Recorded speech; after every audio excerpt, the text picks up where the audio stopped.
Good morning to all my friends and family, and welcome to this episode of Jim's 5am Club. What I'd like to do today is step through another book, and today's book is entitled The Self-Driven Child by an author partnership of William Stixrud and Ned Johnson, and this book was published in 2018 on the 13th of February. It's a book that offers strategies for fostering a child's sense of control and self-motivation, which are key to long-term success and well-being opportunities. The first key message that comes from this dual authorship book is that we need to give kids a sense of control in their lives. Children need to feel a sense of autonomy in their own lives. Empowering them to make decisions helps them develop responsibility and independence, which is really important for later on in life, because if they don't learn it from an early age, chances are they may never get to learn it, is the key sort of the crux of the point here. The author also talks about the importance of promoting internal motivation rather than relying on external rewards or pressure from family or peers.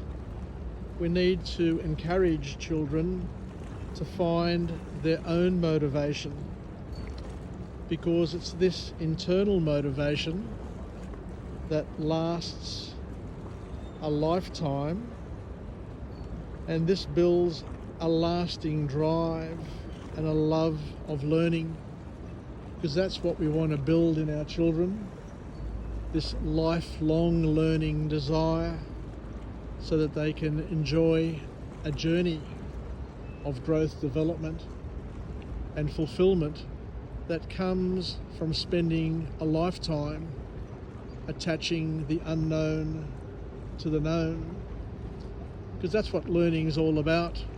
It's the art of attaching what you don't know to what you already know, what you can't do to the things that you're currently doing. So just building on what we have and expanding and getting better and bigger and more competent at it. So this starts from an early age, and these authors encourage parents to get it started as early as possible, because it's through growth and development that people generally tend to be more fulfilled with their lives. And these authors then go on to say that we need to stress the importance of effort over outcome. Now, you're fooling yourself if you feel that by creating outcomes that you're growing and developing. It's all about the learning experience. It's all about the patterns that you're accumulating along the way, and the gift of failure, the gift of making mistakes, the gift of stuffing up, because it's those gifts where you learn and gives you a perspective to be able to do better in future. So it helps you expand your comfort zone. So we need to teach children to focus on effort and persistence rather than just the outcomes and the results, because they could be just lucky, and sometimes efforts and results just fall in their lap and they become complacent. But at the end of the day, in order to get through life and to get through the many challenges in life and to be a problem solver, you need to welcome and embrace problems.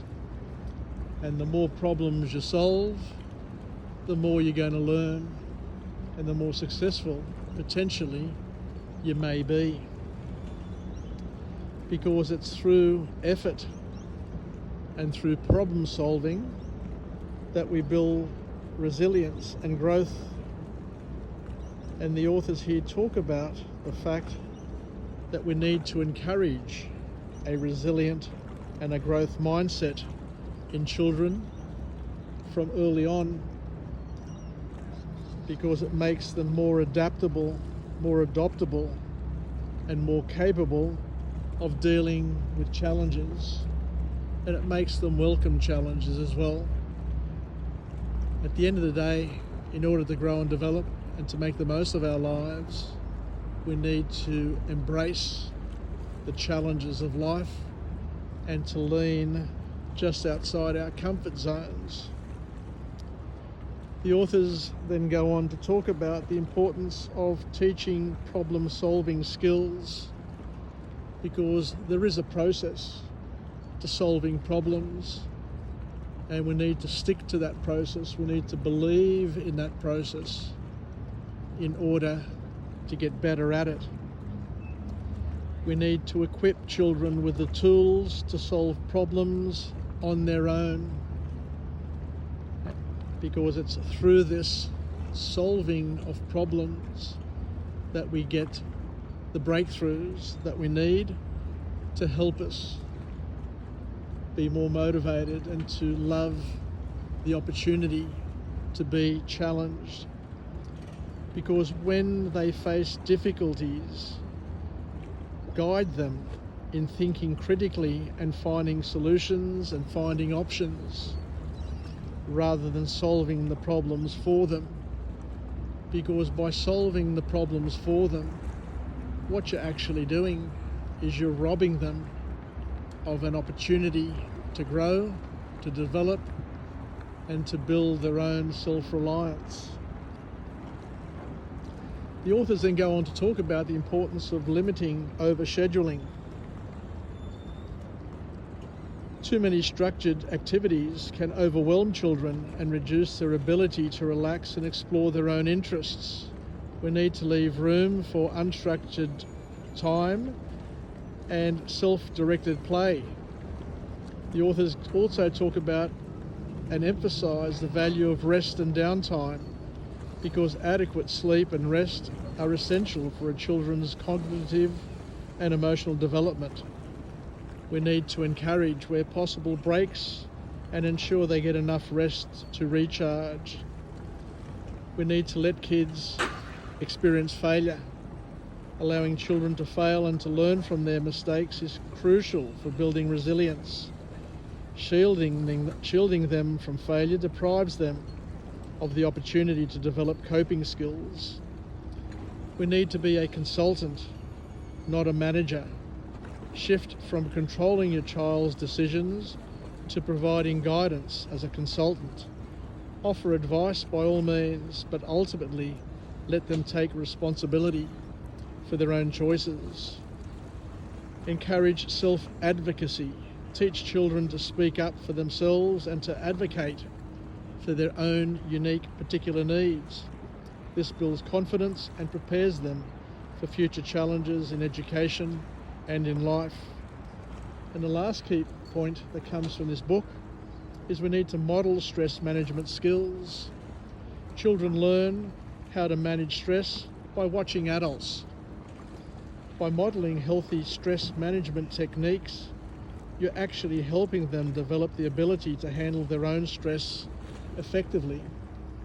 So we have a big role to play in our children's life, and it's not by solving their problems, but by facilitating an environment that will allow them to grow and develop in a safe way, of course, but in a way that's going to give them the tools to enable them to get what they need in their lives and to live a fulfilling and happy life.